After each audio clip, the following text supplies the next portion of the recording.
দেখুন, আপনি তো কিছুই খেয়ে পড়ছেন না।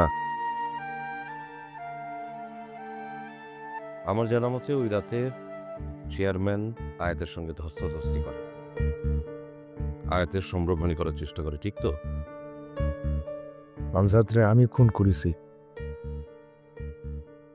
ফাঁসি দিলি দেন, যা ইচ্ছা করেন। তারপরে ওই রাত নিয়ে কোনো উল্টোপাল্টা কথা বলবেন না। কেন বলবো না? ওই রাতে একজন মানুষ খুন হয়েছে। কেন খুন হয়েছে?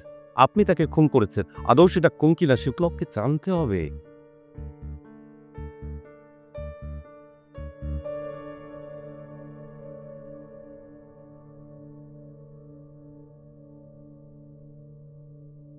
আচ্ছা,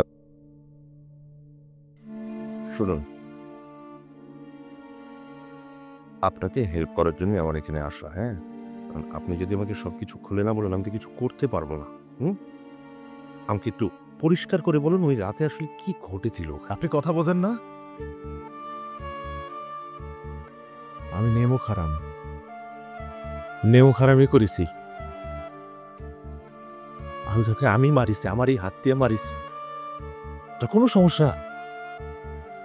না, সমস্যা আমার না। তবে খুনটা যদি আপনি আত্মরক্ষার জন্য করে থাকেন, তাহলে হয়তো আপনি একটা সুযোগ পেতে পারেন। আর আমিও আমার মতো করে আপনাকে সাহায্য করতে পারি।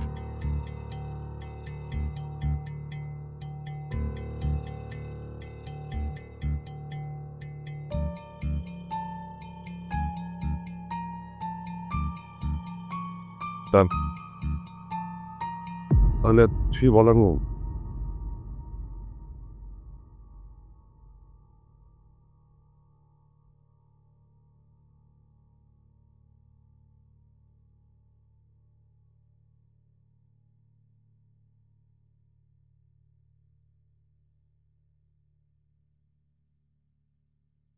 আমি এখানে আয়াতের অনুরোধে এসেছি। মেয়েটাকে দেখে আমার খারাপ লাগে, তাই। কিন্তু আপনি যদি নিজেই নিজের ফাঁসি চান, সেক্ষেত্রে আমার কিছু করার নেই।